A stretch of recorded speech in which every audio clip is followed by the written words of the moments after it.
በኢትዮጵያ ኦርቶዶክስ ተዋሕዶ ቤተክርስቲያን በርካታ ሚስጥራት የተፈጸሙበት በርካታ ስያሜዎችም ያሉት የሰሞነ ሕማማት አራተኛ ቀን ነው። ጸሎተ ሐሙስ ዕለቱ ኢየሱስ ክርስቶስ የደቀ መዛሙርቱን እግር በፍጹም ትሕትና ዝቅ ብሎ ያጠበበት በመሆኑ ሕጽበተ ሐሙስ በመባል ይጠራል። ጌታ በትሕትና ያደረገውን ለማስታወስም ዛሬም ሊቃነ ጳጳሳትና ቀሳውስት ዝቅ ብለው የምእመናንን እግር በወይንና በወይራ ቅጠል ያጥባሉ። ሐሙስ እንግዲህ ብዙ ሚስጥር የተሸከመ ቀን ነው። ጌታ ተንበርክኮ የደቀ መዛሙርቱን እግር ያጠበበት ነው ሐሙስ ማለት ነው። ዝቅ ብሎ ኩስኩስትማ መጡለት፣ ወገቡንም ታጠቀ፣ ተንበርክኮ የሐዋርያቶቹን እግር አጠበ፣ እጅና እግራቸውን አጠበ። በዚህን ጊዜ ቅዱስ ጴጥሮስ የሚደንቅ ነገር ተናገረ። ጌታ ሆይ እንዴት አንተ ታጥበኛለህ አለው። በዚህን ጊዜ ይሄን የምልህን ነገር ካላረክ ከኔ ጋር ህብረት የለህም፣ ማዘን ፈጽም አለው ይላል። በዚህን ጊዜ ጴጥሮስ ምን አለ? ጌታ ሆይ እጅና እግሬን ብቻ አይደለም መላ አካሌን እጠበኛለሁ ይላል። ትክደኛለህ ብሎ ክዶት ነበረ፣ በእንባ ግን ተመልሷል ወደሱ። ስለዚህ ጴጥሮስ እንዲህ ያለ ሙሉ እግራቸውን አጠበ። ዛሬም በቤተ ክርስቲያናችን ሕጽበተ እግር ይባላል። እንግዲህ ሐሙስ ያን ነው ያስቀጥላ ቅዱስ ቤተ ክርስቲያን ሊቃነ ጳጳሳቱ፣ ኤጲስቆጶሳቱ፣ ካህናቱ የቅዱሳን ምእመናንን የዲያቆናቱን የሊቃውንቱን እግር ያጥባሉ። ያ ማለት ጌታችን መድኃኒታችን ኢየሱስ ክርስቶስ የዓለምን ኃጢአት እንዳጠበ ዛሬም ደግሞ በቅዱስ ቤተ ክርስቲያን እኛ በምንጸልየው ጸሎት በምናደርገው ሁሉ አገልግሎት ተደስተው ወይም ተቀብለህን ጸሎታችን የሕዝቡን ኃጢአት እጠብ ሲሉ ቅዱሳን ካህናት፣ ጳጳሳት፣ ሊቃነ ጳጳሳት እንዲሁም ቅዱስ አባታችን ፓትርያርኩን ጀምሮ እንዲሁ የምእመናንን እግር ያጥባሉ። የእግር አጠባው በወይንና በወይራ ቅጠል መሆኑ ክርስቶስ ጽኑ መከራን መቀበሉን ለማሳየት፣ ወይራም ጽኑ በመሆኑ እግር አጠባውን የሚያደርጉ አባቶችና የሚታጠበው ምእመን መከራ ለመቀበል ዝግጁ ነኝ ለማለት እጥበቱ በወይራ እንደሚፈጸም ይገለጻል። ይህም ስርዓት ከተጠናቀቀ በኋላ ስርዓተ ቅዳሴው ተከናውኖ ስጋና ደሙን ምእመናን ይቀበላሉ።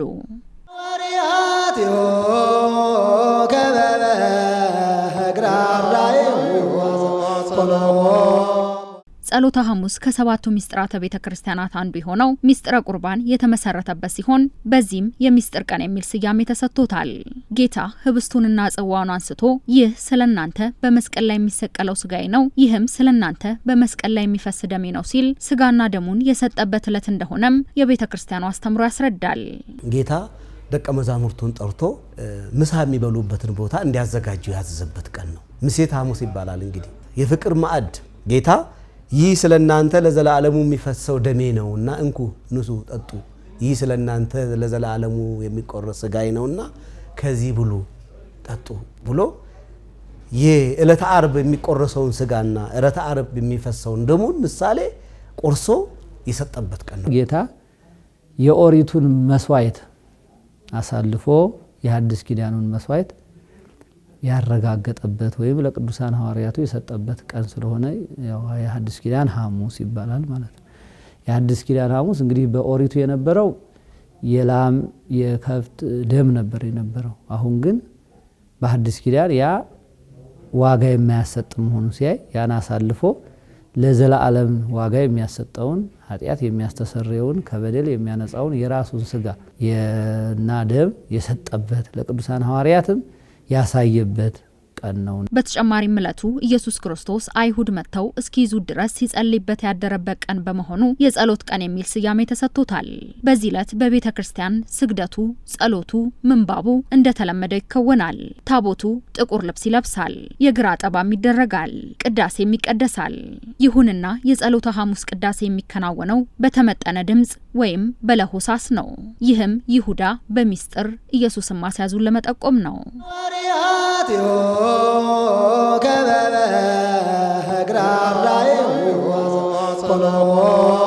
ጸሎተ ሐሙስ ታላቅ ትሕትና የታየበት ዕለት ነው። ኢየሱስ ክርስቶስ ፍጹም ትሕትናን ያሳየበትና ራሱን ለፍቅር ሲል ዝቅ አድርጎ የታየበት ዕለት ነው።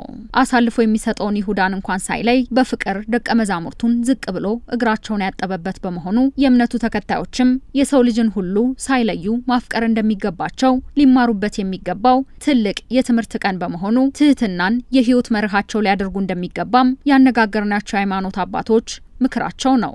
እሱ አምላክ ሆኖ ንጉሥ ሆኖ እያለ የአገልጋዮቹን የባሮቹን የደቀ መዛሙርቱን እግር ዝቅ ብሎ ካጠበ እኔ እንዳረኩላችሁ እናንተም ለተናናሾቻችሁ እንደዚሁ አድርጉ ብሎ በወንጌል አዘዘ ማለት ነው። ታላቅ የፍቅር ቀን፣ የትሕትና ቀን፣ ከምንም በላይ ራስን ዝቅ አድርጎ በዝቅታ ውስጥ ያለውን ከፍታ ያየንበት ቀን ነው ማለት ስለ አልበቅርም እግዚአብሔር ራሱን ዝቅ የሚያደርግ በእግዚአብሔር ዘንድ ከፍ ከፍ ይላል።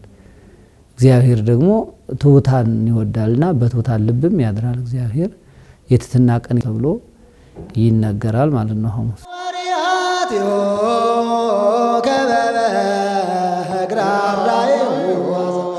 ፓትርያርኩ ናቸው የሚያጥቡት። ፓትርያርኩ የክርስቶስ ምሳሌ የኢየሱስ ክርስቶስ ምሳሌ ሆነው የሊቃነ ጳጳሳቱን፣ የካህናቱን፣ የመነኮሳቱን፣ የዲያቆናቱን፣ የምእመናኑን፣ የሕፃናቱን እግር ዝቅ ብሎ ያጥባሉ ማለት ነው። ማን? ፓትርያርኩ። በስልጣን በደረጃ ከፍ ያሉ ናቸው። ነገር ግን ከማን ነው የተማሩትን? ከክርስቶስ የተማሩትን። ዛሬም እኛም ሰው የሆነ ሰው ሁሉ ልንወድ ያስፈልጋል።